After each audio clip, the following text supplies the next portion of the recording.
ভালো থাকতে গেলে অর্থের চেয়ে মানসিক শান্তির বেশি প্রয়োজন। কারণ একটু মানসিক শান্তির অভাবে কত মানুষ জীবন্ত লাশ হয়ে বেঁচে থাকে। তো চলো ব্লগটা দেখতেই থাকো, আশা করি ভালোই লাগবে।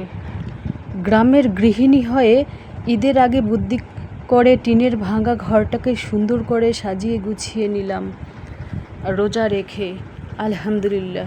তো নতুন দিনে নতুন আরেকটি ব্লগ ভিডিও নিয়ে হাজির আমি আপনাদের মাঝে। সাভানা, ভারতের ছোট্ট একটা গ্রাম শীতলকুচি জেলা থেকে বলছি। তো welcome back to my channel. আসসালামু আলাইকুম। তোমরা সবাই কেমন আছো? আমি আশা করি তোমরা সকলেই ভালো আছো।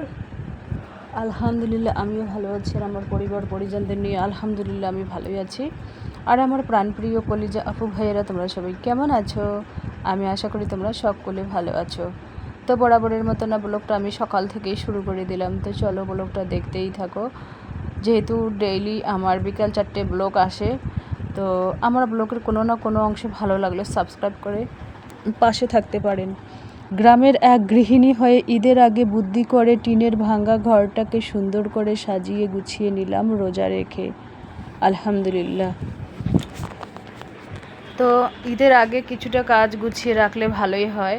মানে কালকে না কাপড় চোপড় অনেক ধুয়ে দিয়েছি, ধুয়ে আর কি শুকিয়ে ওয়ার্ড্রোবে রেখেছি, মানে অগোছালো অবস্থায় রেখে দিয়েছি। তো টাইম হয়নি, তো ভাবলাম যে সকালে উঠে কাপড় চোপড়গুলো গুছিয়ে রেকের মধ্যে রেখে দেই। আর রেকের যে সোয়েটার টোয়েটারগুলো ছিল, কয়েকটা সোয়েটার জ্যাকেট ধুয়ে আমি আলমারিতে অফ ক্যামেরায় তুলে রেখে দিয়েছি। আর অল্প অল্প করে আর কি সমস্ত নোংরা কাপড় মানে ধুয়ে রেকের মধ্যে রেখে দেবো। নোংরা বলতে কি, আমি এই চুড়িদারটা পরেছিলাম একদিন পরে, ওই শিলিগুড়ি গেছিলাম। শিলিগুড়ি এটা পরে যাইনি, মানে অন্য জামা পরে গিয়েছি একটা গোলাপি। আর শিলিগুড়িতে এটা পরে ওই ভেগা সার্কেল ঘুরতে গিয়েছিলাম, একদিন খালি পরেছিলাম। তো ওখানে ধোয়া হয়নি, তো ভাবলাম যে বাড়িতে ধুই আর কি। তো এই যে দেখুন সাদা ওড়নাটাও ধুয়ে দিয়েছি। যাই হোক, সমস্ত কয়েকটা আর কি গুছিয়ে আর কি আমি রেখে দেব। তো চলো ব্লগটা দেখতেই থাকো, আশা করি খুবই ভালোই লাগবে। আজকে থেকে 19টা রোজা হয়ে গেল, আর আছে কয়টা 11টা রোজা আছে। দেখতে দেখতে রমজানের মাস পার হয়ে যাচ্ছে। তো একটা অভ্যাসে পরিণত হয়ে গেছে, যেহেতু একটা মাস এরকম করে রোজা রাখতে রাখতে মানে এমন একটা অভ্যাসে পরিণত হয়ে গেছে, কি বলবো আর। মানে কয়েকদিন টানা এত দিনের বেলা যে গরম, এই গরম মানে প্রথমে রোজার আগে কিন্তু এত গরম ছিল না। তারপরে এই মাঝখান থেকে এত গরম রোদ, মনে হয় বৈশাখ মাস জ্যৈষ্ঠ মাস গরম পড়েছে, এরকম একটা পরিস্থিতি। তো তখনই একটু পানির টান হয়, আর মানে বিকেলের দিকে একটু পানির টান হয়, দুপুরবেলা অত হয় না, সকালবেলাও হয় না। তো চলো ব্লগটা দেখতেই থাকো, আশা করি খুবই ভালোই লাগবে। এই দেখুন সাদা কুর্তিটাও গুছিয়ে নিচ্ছি সমস্তগুলো। মানে গরমের দিনে না বেশি কাপড় চোপড়ের দরকার হয় না, অল্প কয়েকটা কাপড় চোপড় রাখলেই বাইরে রাখলেই হয়ে যায় আর কি। তো যাই হোক, লেগিস 3টা লেগিস ধুয়ে দিয়েছি, একটা ওই নেভি ব্লুটা, সাদা একটা, আর একটা কী কালার যেন, যাই হোক 3টে লেগিস ধুয়ে দিয়েছি, আর একটা প্লাজো ধুয়ে দিয়েছি। মানে আমি মানে ওইগুলো পরে আমি ওই যে ব্যাগ ডেলিভারি ডিম ডেলিভারির জন্য যাই, মানে এক একটা জামা এক একটা লেগিস 2 দিন পরে তারপর ধুয়ে দিই। মানে নোংরা হয় না আর কি, পরে যাই 1.5-2 ঘন্টার জন্য, ওখান থেকে এসে আবার খুলে বাড়ির ভিতরে কিন্তু আমি নাইটি পরেই কাজ করি। মানে অফ ক্যামেরায় কিন্তু আমি নাইটি পরেই কাজ করি, সংসারের যাবতীয় কাজ আমি নাইটি পরেই করি। একটা পুরানা নাইটি আছে আমার, ওইটা পরে আমি বাসন টাসন মাজা, মুরগিদের খাবার দেওয়া, মানে এভরিথিং কাজ আর কি করে, পুরানা নাইটিটা পরে তারপরে গোসল সেরে তারপরে একটা ভালো ধরনের নাইটি পরে রান্নাবান্না সেরে তারপরে কোথাও যখন যাই তখন আমি কুর্তি পরে যাই, লেগিস পরি। আর যখন ক্যামেরার সামনে আসি তখনই কিন্তু আমি লেগিস পরি, কুর্তি পরি। আর দোকানে বসলেও আমি কুর্তি পরি। বাড়ির ভিতরে কিন্তু আমি ওই গরমের দিন, ঠান্ডার সময় কিন্তু কুর্তি পরা হয়, গরমের দিনে আমি কিন্তু কুর্তি পরি না, গরম লাগে। নাইটি পরেই সচরাচর আমি অফ ক্যামেরায় থাকি আর কি। তো যাই হোক, ব্লগটা দেখতেই থাকো। আশা করি খুবই ভালোই লাগবে।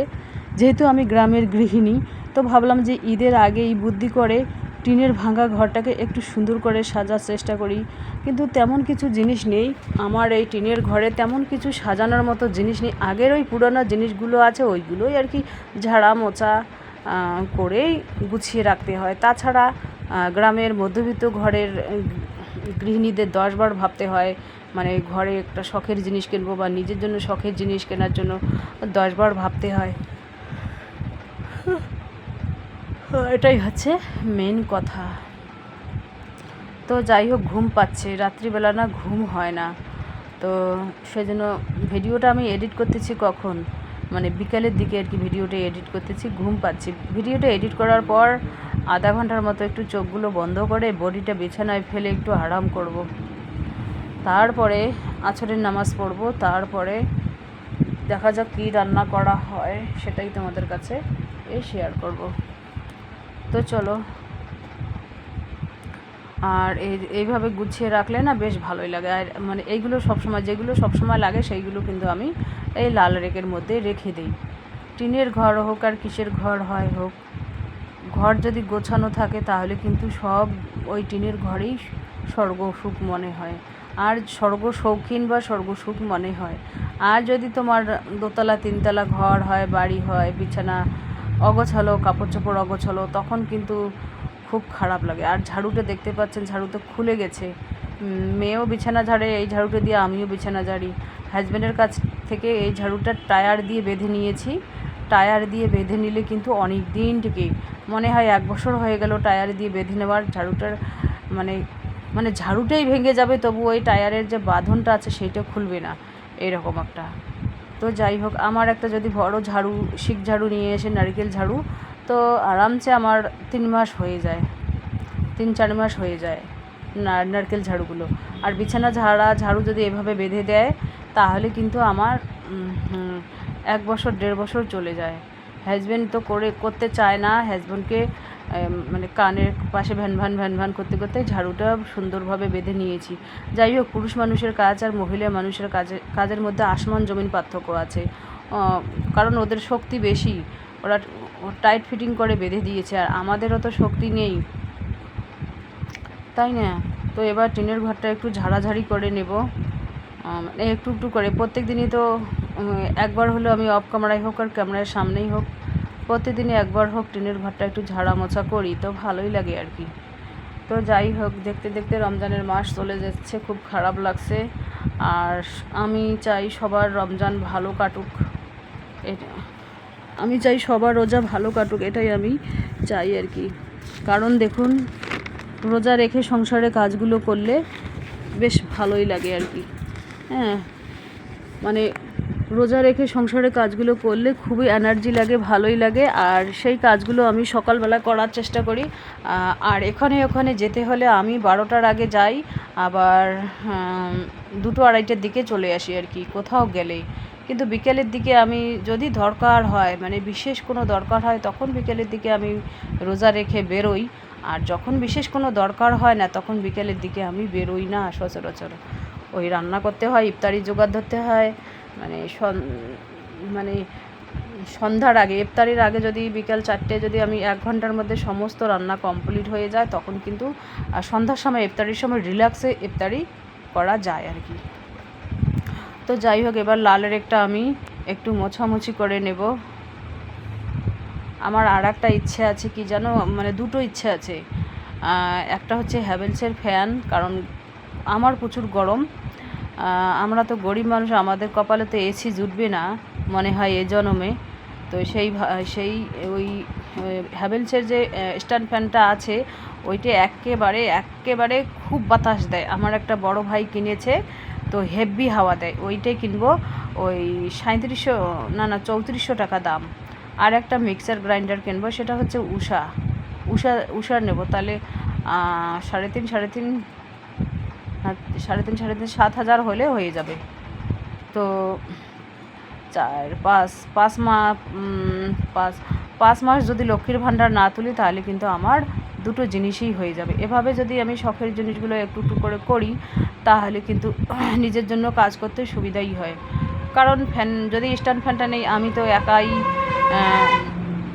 ফ্যানের হাওয়া খাবো না, সবাই খাবে, সেই জন্য মানে প্রথমে তো আমাকেই লাগবে। সেই জন্য ভাবছি যে একটা ফ্রিজ নেব, পেপসির ব্যবসা করব, পানি বিক্রি করব, তো সেটা আর কি ভাবছি, দেখা যাবে। একটা ফ্রিজ নিতে গেলে ক্যাশে তো নিতে পারবো না, নিতে হবে ডাউন পেমেন্ট দিয়ে। ওইটাই তো মানে ডিপ ফ্রিজটা তো বিক্রি করে দিয়েছি, এখন প্লট আছে একটা ওই লম্বা, ওই বাড়ির জন্য ফ্রিজ, লম্বা ফ্রিজগুলো নিলে কিন্তু দোকানের জন্য হবে, বাড়ির জন্য হবে। তো চলো আলমারিটা, এবার আমি কাঠের ফার্নিচারের আলমারিটা একটু মোছামুছি করে পরিষ্কার করে নিচ্ছি। তো চলো আজকের ব্লগ এ পর্যন্তই। ততক্ষণ তোমরা সবাই সুস্থ থাকো, সাবধানে থাকো, টাটা, আল্লাহ হাফেজ। দেখা যাক কী রান্না করা যায়। তো এই যে দেখতেই পাচ্ছেন মাছ আমার আব্বা দিয়েছে, আবার আবার মানে রান্না করাও মাছ দিয়েছে, আবার কাঁচা মাছও দিয়েছে। তো ভাবলাম যে কী করব, তো মেয়ে তো অন্য কিছু খায় না, ও মাছ মাংস হলে অন্য কিছু শাক সবজি পাতেই নিতে চায় না। তো ভাবলাম যে আলু দিয়ে একটু ঝোল করব, মানে ঝোল বেশি করব না, একটু মাখা মাখা করব আলু দিয়ে, তো হেভি লাগবে খেতে আর কি। আমি তো ভাবছিলাম যে এখানে লাউ দেব, কচি লাউ দিয়ে ঝোল করব, তো মেয়ে বলছে কি খাবে না লাউ দিয়ে, তো এটা দিয়েই হবে আর কি। যাই হোক, একটা দিলেই হলো, কারণ আমার পছন্দের কোনোখানে মূল্য নেই, ছেলে মেয়েদের পছন্দ আমাদেরও পছন্দ একই অবস্থা। ওরা, আমার ছেলেরও আলু পছন্দ, মেয়েরও আবার আলু পছন্দ।